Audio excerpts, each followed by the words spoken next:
You have a herniated disc and are unsure if and how you can move to help relieve your pain. Then you are watching the right video. Because today I will show you gentle but effective Liebscher Bracht exercises that you can easily try out. So let's work together for your pain-free back, and it's best if you join in right away. We will do the first exercise to make what was too short long again. In our experience, this also contributes to the herniated disc. Just a quick piece of information. If you want to be completely sure, then ask your doctor beforehand how he finds these exercises. But there's a good chance he'll say, yes, definitely do them. Because more and more doctors also share the opinion that it's better to be active when herniated, so everything should be fine. But always stay on the safe side. This first position might remind you of the so-called elevation therapy, which is sometimes recommended. They are also recommended for hip issues, but also for back problems. Put your leg on a chair or on a stool that is of similar height. And it also makes sense because if the hip flexor is too short in the front and one sits down almost lying down, then what is too short is not greatly stretched. But we turn it into an exercise, and that is a huge difference from the previous posture, in which one simply stays because then what is too short can't get any longer. Therefore, you start like this, and Ina, you pretend as if you had a herniated disc, okay? Let's assume it's fine, you don't feel a big pull. Now we move forward with the feet. Yes, a little bit, yes, piece by piece. And then you have to ask yourself, the more you go down with your knees, feel into your lower back, a tension begins to build up there. And at the moment when tension begins to build up, you lower your knees. The tension is noticeable but not too high. Be cautious, always on the safe side, and what happens there? You are then working on shortening, and what is too short also has something to do with the hip flexor, which is then slowly stretched and getting a bit longer. Because all muscles, all fascia respond to stretching, you just have to give them time depending on the intensity of the cramp.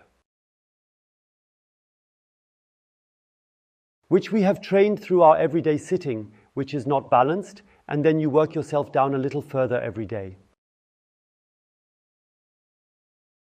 And the first goal is that you've practically reached the bottom with your knees. Lie down, yes, and feel it. Also check if your lower back is being pulled into a hollow back. When you notice, oh, the pelvis lifts when the knees go down, then try to keep the lower back pressed against the mat, because if the spine goes up, it will be pulled up by the hip flexor that is too short. If you leave them down, then the knees might be a bit higher, but you have exactly this tipping point where you notice, oh, there's tension now, and that's exactly where the stretching needs to happen. And you just do this at every opportunity, as often as you can. You can also do it 2 or 3 times a day. It doesn't harm at all, but always in a way that feels good overall. When your knees are so far down that they almost touch the ground, you can now move on to the second exercise, which we will do standing up. We are basically doing the same thing now, but a little further already. You always have to imagine, if the front is too short, then we have to be able to stand straight first, but then we don't make the counter movement yet, and the more counter movement we make, the freer the whole thing becomes, in our opinion. In our experience, the risk of another herniated disc, a worsening of the situation, would be greatly reduced by the chance of getting better, so there's reason enough to do it.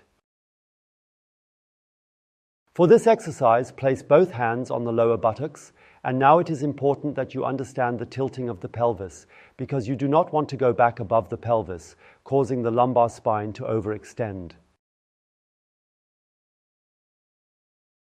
We want to take the pelvis with us when walking backwards, so that the lumbar spine actually remains as it is, and we achieve this by moving the groins forward. And the belly button goes back, so bring the groins forward and the belly button back, and then you immediately notice, there is tension building. Do it gently again because you're already hurt there, so it gets better by progressively relaxing more, allowing the whole system to recover nicely. And now we are increasingly, but very carefully, listening in if the stretching is too much and it no longer feels good, if it's not a comfortable pain. Then you should stop there and only go in as far as you can comfortably say, that is a good pain. You breathe yourself further and further in, increasing the intensity of how your body gives in more and more.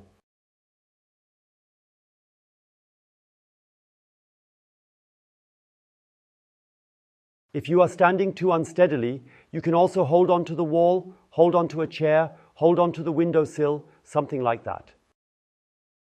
At the tram stop or bus stop, everyone should actually stand like this because everyone needs this exercise. Okay, and then you slowly come out again. If you eventually feel fit again, you can click there. Where you can find a back routine, there are several exercises for that.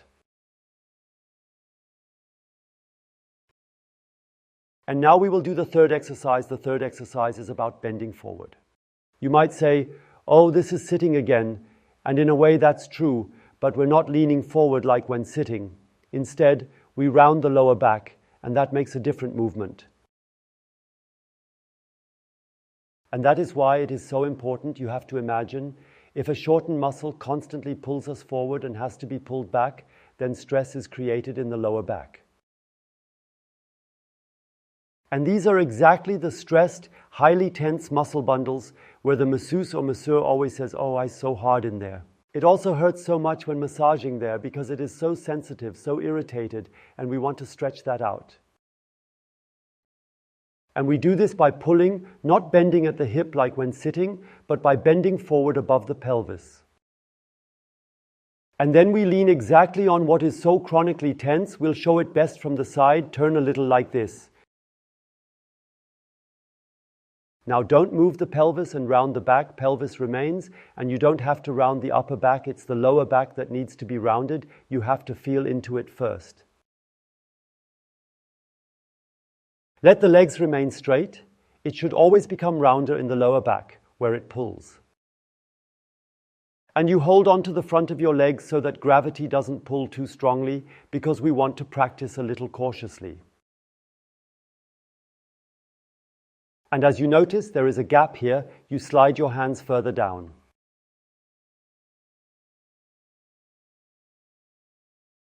And always stay within the range that is just bearable. Stop now and wait until everything has calmed down a bit. Breathe in deeply, deep inhale, deep exhale.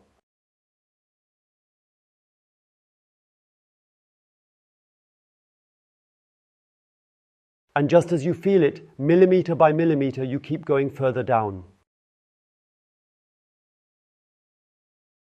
And again, inhale and exhale. Exhalation always relaxes. And we use this relaxation so that the body can give in better and we can come more beautifully into the stretch. And here, there must be a draft. Bend down exactly like this so that you notice it's pulling right here. It can even pull up to the sacrum. So a little deeper.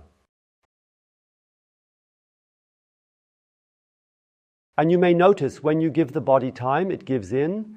That's why fast stretching is not beneficial in such a case. Always at least 2 to 2.5 minutes, but it can also be a little more.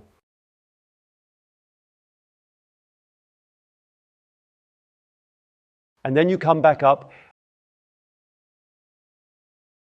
And now I'll show you it's best to stay exactly in that position from the side. Now I'll show you how you can also transition this whole thing a bit into flexibility.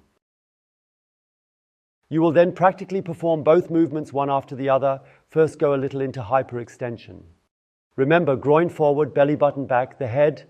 Aina is including the head into the stretching. You can do that, but in relation to the lower back, you don't necessarily need it. How you feel, yes, when you notice, it's getting more and more secure, I feel more and more relaxed, then go ahead and include the head. And then you go straight ahead. Go straight forward, round the lower back.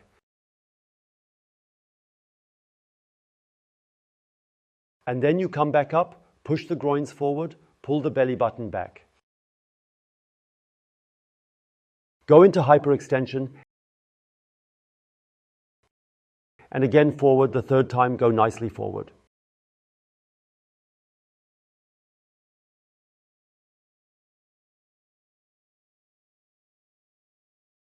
And come back again. Overextend again, and I would always, with the overextension, I would always stop and then normalize again, come back to normal. I would always finish the exercise in hyperextension.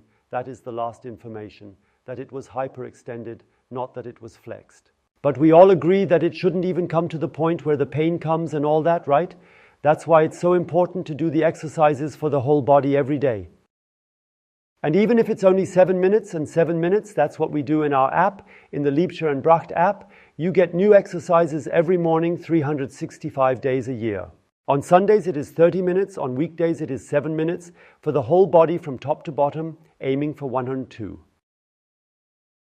Depending on how long you want to live, and to be able to take your granddaughters and grandsons to play in the park, spend time with them, all of that could be possible.